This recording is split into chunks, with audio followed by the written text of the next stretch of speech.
Once upon a time, in the bustling city of Nairobi, Kenya, lived a vibrant and independent young woman called Achieng. Achieng had always been a romantic at heart, a lover of love who dreamt of finding her soulmate one day. She had gone on numerous dates and had been in several relationships, but heartbreak seemed to be a recurring theme in her love life. At some point, she thought love was never meant for her. Her parents, deeply concerned about her marital status, constantly pressured her to settle down, even taking it upon themselves to find her a match by introducing her to various sons of their friends. However, Achieng found none of them suitable, barely ever getting through conversations before deciding they were no good match.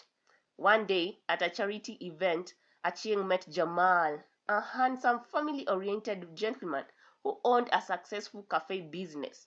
They hit it off immediately, and after 6 months of dating, Jamal proposed. Achieng and her parents were so excited. Her parents happy that she would not die a spinster and would sooner give them grandchildren. And her, she was just happy she found her person.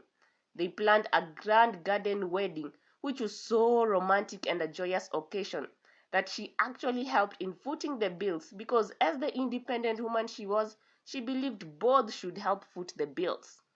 Achieng parents gifted them with the honeymoon to remember, a trip to Paris, the city of love, where they made tons and tons of memories and had a lot of croissants. As soon as the honeymoon was over, they went back to work. With Achieng as a successful architect working with high-profile clients, she was always busy, something Jamal initially understood. But as months flew by, he began feeling neglected. She of course made time for both of them, but other times he was the one who stood her up or came too late and did not bother to apologize or explain. Their once happy marriage was beginning to show cracks, slowly crumbling under the weight of their conflicting schedules. Arguments became frequent, and sometimes Jamal would disappear for days with no word and his phone switched off. Then he started borrowing money from her to fund a new cafe business he wanted to open, and Achieng, being the good wife she was, dutifully helped him. However, the borrowing became incessant and Achieng grew suspicious of where the money was going. One day, she traveled to a nearby town for work. She was to return in a week's time, but having finished earlier, she decided to surprise her husband. Maybe when he came home, he would find a candlelit dinner. Yeah, she was getting all romantic. She was first shocked by her door open. Had someone broken in? But it was daytime. Then she heard the voices. "She's so stupid. I'm going to take all her money," Jamal's voice said. Who was he talking to and who were they talking about? She wondered, so she decided to listen through the wall. She doesn't know what hit her. A girl laughed. A lady and Jamal in their bedroom? Huh, definitely not suspicious. If she had antenna, they would be up. I mean, I'm going to swindle her up to the last drop, then divorce her. How can a woman have more money than a man? No wonder no one married her, Jamal's voice said. It then clicked. They were talking about her. Angry, she slammed the door and got the shock of her life. Jamal was cheating on her with another lady on their marital bed. "Are you kidding me?" she screamed. It's not what it looks like," Jamal began. "Oh, don't make a fool out of me. I'm not blind, and I have overheard everything. And I want you gone for good," she said, taking a picture of them. "You are nothing without me. No one can love and accept you but me," Jamal shouted. "If you are the last man on earth, I'd rather eat sand. I can do without you, mister." "And honey," she said sweetly. "Yes," Jamal said hopefully. "Sign the damn divorce when you get served. Don't cause drama or it goes to court and I got the evidence you cheated." "You know what that means," she said sweetly. "You can't do this to him." The other lady found her voice. "Baby girl, I just did. And if I were wise, I would too. He's got nothing. I made him. The money he spends on you or whoever comes from my pocket." "Worthless man," Achieng said, throwing them out. She angrily threw his stuff through the window. He tried begging for forgiveness, but she was done. What did men want? Hadn't she be a good wife? She immediately filed for divorce. But one thing, her neighbors and in-laws blamed her for the marriage's failure. Why was the woman always the one to be blamed? She easily sold their house not to remember the memories or even be in the same bed as they were. Then she bought a new mansion. She shifted her focus on work and hanging out with her friends as time went by. Then her parents shifted their focus to pressuring her to have children. For some time, she withstood the pressure as she always did. But deep down, she always wanted to be a mother. But she also wanted her child to have a complete family. She started going on dates again, and that is how she met David, a kind-hearted doctor, a man for once with a solid career and who didn't borrow money from her or was never intimidated by her success. Her parents were thrilled, already hoping for grandchildren. After a year of dating, David and Achieng had their grand traditional wedding. She loved life with David. Both were busy but always created time for each other and always had fun together. They had been trying to have kids for the past 5 months, but nothing changed. She remembered how one time she told David they should consider adoption, which he bluntly refused, claiming he wanted and needed a child from his own loins, and went on to blame Achieng as the one with an issue. This strained their relationship. Maybe I should get a second wife, David suggested one day. Excuse you? Achieng retaliated, shocked. I mean, if you cannot give me a baby, then I should have a second wife to give me a child, he replied. Oh, so adoption is not an option, and I'm supposed to allow you to bring some other lady into our home so you can be lovey-dovey over my dead body, Achieng said. I mean, if you're barren or did something, just say it, he accused. Are you? She didn't get to finish her statement as she ran to the bathroom to vomit. Do you think you are pregnant? David asked, having followed her. She felt some hope ignite, but she didn't need to be excited, at least not yet. Having bought a pregnancy kit, they tested it. I can't look, I'm too afraid, she said. Oh my God, it's positive, he shouted happily. She could barely believe it. They were going to have a baby. Long forgotten was their argument as they focused on the good news. They called to inform her parents and his after confirming 3 times. But their joy was short-lived, as Achieng one day got intense cramps for a few days, and when they visited a doctor, it was confirmed there was no heartbeat. No one could ever lose a baby no matter what. No one should ever lose a baby no matter what. The loss devastated both her and David, creating a wedge between them as both grieved differently. She immersing herself in work day in, day out, while he began drinking heavily. Neighbors started gossiping, calling her barren, but miraculously, she conceived again. The joy that had been stolen from them shone once again, but this time Achieng took every precaution, limiting work, exercising more, eating healthy, relaxing more, just to ensure a healthy pregnancy. The moment they were 1 month pregnant, they told his and her parents, who were so happy. They also went to a restaurant for a date.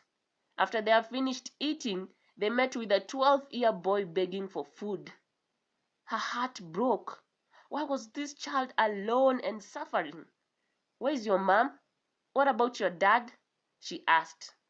I don't have one. Can I have some food, Mom? I'm so hungry, he pleaded. It's a lie. Some parents make their children beg because they're too lazy to work. It's fake, David said. For someone who was a doctor, he sure was cold. Come, I'll buy you food, she said, holding his hand back to the restaurant. David angrily walked away. The child was so excited to see food. He must not have eaten in days. She talked and laughed with him, then bought him more food for him and his friends, which he was so grateful for. Of course, David didn't like that she had helped the kid, which resulted in an argument that night. The same night, the crumbs came back again. Then she saw it, the worst a mother could see, blood surrounding her. No, no, no, no, she screamed, waking up David. Why was this happening to her? What have you done? Did you try aborting our baby because you were angry with me? He began accusing instead of helping. She didn't have time to argue with him. She could save their baby. She dialed her mother's phone immediately, who arrived fast and worried. When they arrived at the hospital, the doctors confirmed the sad news. They had lost their baby, and the worst of all, she was diagnosed with fibroids. What had she ever done wrong? Why was this happening to her over and over? Couldn't God forgive her for whatever wrong she had done? Was life worth living to keep receiving heartbreaks after heartbreaks? No one talked of how carrying a baby, bonding with it, waiting patiently for him or her, being hopeful, only one day to lose, broke not only one's heart but soul. It was the most heartbreaking thing ever. She questioned God and life a lot, but the doctors gave her hope. Once she healed, she could undergo surgery and remove the fibroids. Then, after a year of healing, she could try having a baby. This time, she was lucky her parents and friends were by her side to help. David's absence during her recovery was glaring. On the day she was released from the hospital, she and her parents went to a restaurant to eat since she was so starving and the hospital food was not that delicious. Just as she and her parents walked in, the sight that got her was of David and a lady, heavily pregnant, must I add, on a date and being lovey-dovey. Don't overthink it. It might just be a friend, she kept telling herself as they walked towards them. But David's shocked expression gave away. This was something she wasn't supposed to witness, which made it more obvious and suspicious. "Hey, David," and the friend, she greeted sweetly. David stared at both women in shock, thinking of how to stop the wreckage about to happen. "Hey, I'm Imani, David's fiancée. And who might you be?" "A colleague," the lady said, showing off her ring. "To answer the question, I'm David's wife. So all along I've been in a hospital, recovering. You didn't even bother to come check up on me. But you're out here actually having a date with your fiancé. Wow. Wow, David, you are so disgusting. A shame to humankind," Achieng spat. "My mother kept pressuring me to have kids, and you are taking forever," he defended. "Oh, you act like it's my fault. I was diagnosed with fibroids and I just recovered after my surgery. You just couldn't wait. I'm disgusted by you. And I'm guessing since she's almost popping out, you have been together for the past 7 months. And for once, quit being a mommy's boy or blaming others and be a man." "My mother forced me," she imitated. "What are you, a kid who can't stand up for himself?" "So, you're just with me to get a child? What if I was in the same situation as your wife?" Imani angrily questioned David. "I will leave you and your family forever and for good. I'm filing for divorce. Go on and live your life, David," she angrily said, pouring a drink on David before walking away with her parents, leaving the drama ensuing behind. She was so done with men. No matter how much she tried, love was disappointing her over and over. She could have her own family, create it without needing a man. The same day she signed her divorce papers is the same day a gift landed on her, a beautiful one at that. She should be angry because of how love and men had disappointed her over and over. but she felt so great, like a breath of fresh air. She definitely had broken a record. I mean, 2 marriages and 2 divorces in just less than 10 years. She sure needed a Guinness World Record for that. As she walked out of the hotel where she had been celebrating with her friends, she bumped into a little boy who was begging. She could remember him. It was the same young boy. "Auntie, can you buy me some food?" he pleaded. "Yes, yes, come." "Do you remember me?" she replied as they went inside the restaurant. "Yes, Auntie Achieng, you helped me the other day. Thank you so much. My friends and I had something to eat for 2 days," he replied. "And you will have more to your fill today," she said as they ordered. "But where is your mommy? Where is your daddy?" she asked again as they ate. "I don't have a mommy, and I've never seen my daddy," he replied after some minutes of silence. Her heart broke at the news. "Are you alone?" she asked. He nodded. "Grandmother died and I was left alone, so I had to come here to survive," he added. Her heart broke for a young child who lost the only person who loved him and never got affection from his parents. "Do you want to come live with me?" she asked, surprising both him and herself. He looked shocked and worried. I can work," he began. "Oh my God, no! You are a child. You shouldn't be working at all. I want to take care of you as my child. You'll have food on the table, clothes, a place to lie, and even go to school. And you'll always have me. I swear, I'm not a bad person. I just want to see you never lack and have lots of love," she said. He was silent until they finished their meal, and she gave him the space. She had dropped a huge bomb on a kid, but her heart felt at ease and at peace after she had said the words. "Yes, I want to come live with you," he said, finally making her the happiest woman alive.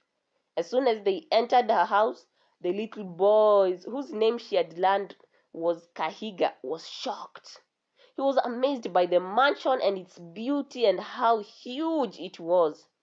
She took him to the shower and he had a bath, and she gave him the clothes she had bought for their child who they had lost. She had gone a little overboard and wild and bought a lot of clothes for him or her. The clothes were unisex and for all ages. She had been unable to throw them away after everything, and as she stared at how Kahiga looked good in them, she cried, releasing a sigh of relief. He deserved all that and more. "Hey, why are you crying, Auntie?" he said, wiping her tears away. "Nothing. I'm just so happy you're here," she replied, smiling. She took him to the mall where she bought him tons and tons of clothes. As days went by, she had never felt so much peace, so much happy. She always wanted to be at home so as to spend as much time as possible with Kahiga.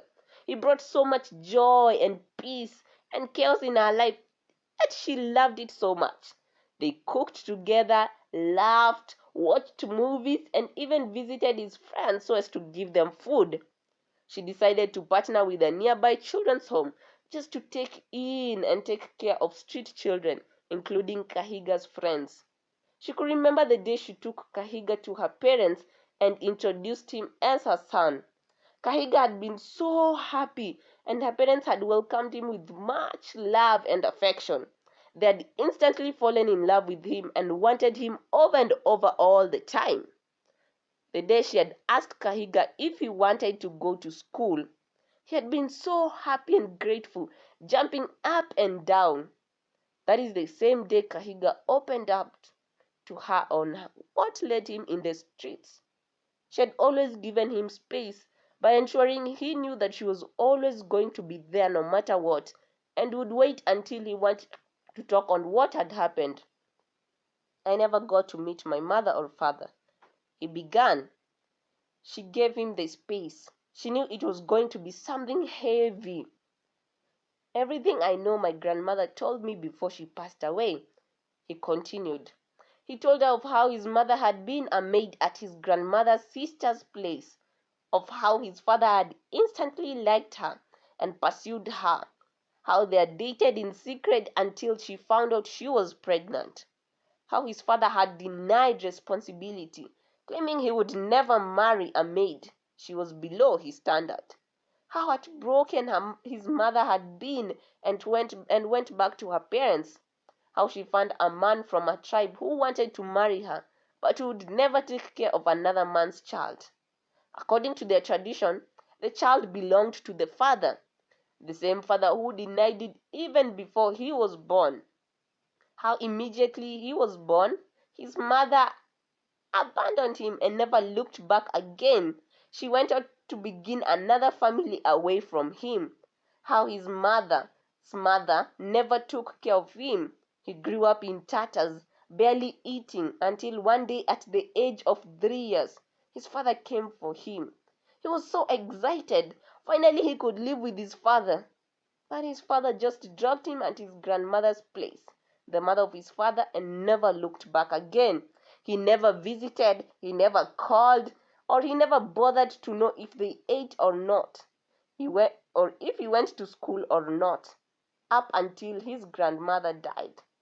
His grandmother took care of him, taking him to school using the little money she got from her business of selling vegetables and fruits, until when he was 11 years old, when she died from an ailment. They had lacked money to take her to the hospital or buy medicine, and his father never attended his own mother's burial. He was left alone, surviving with the little that had been left until it was over. He had lived begging his neighbors for food until they got tired of helping, so he began looking for manual jobs. And most people didn't even give him a job or bat an eye, as he was just a child. Others made him work a whole day with little food or money. So when he turned 12 years old, he resorted to moving to the streets after he had gotten home one day to find his home demolished and a new tenant building his home, claiming that the owner of the land, aka Kahiga's father, had sold the land to him. Her heart bled for a young man whose life had been hard, a boy who had been rejected by the people supposed to love and take care of him, a boy who had no one after his grandmother's death, a boy who did nothing wrong, but life took hits after hits on him. I don't think I was meant to be in this world. Nobody wants me, he cried after finishing his story. No, no, don't say that. You deserve the world and everything. I don't care what the world has done to you or what others have told you or did to you. But I want you. You are my boy. You're my happiness. You're my peace, my joy, and my world. And I'll always want you. No matter what you've been through, I see you, Kahiga. I want you and I need you, and I'll always love and choose you no matter what. Always remember that. And my family loves you so much, and they want you in their lives forever. Anything you go through or even think about, I'll always be here to listen and understand. I'll always hold your hand, baby. You are not alone, Kahiga. You have me, you have my mother, you have my father, you have my friends, and the world is your oyster, Kahiga. I love you so much, my son, she cried, hugging him. Thank you. Will you be my mommy? He asked, hopeful. She screamed in joy. God had answered her prayers, gave her the best son, and as he said those words, it had never been clearer than now. Yes, I will be your mother, and I will be your best friend always, she cried as they hugged. Thank you, Mom, he said, smiling. Those words brought immense joy to her. It would take months and probably years for her to be his legal parent, but she was willing to wait and fight for him. He was worth the fight.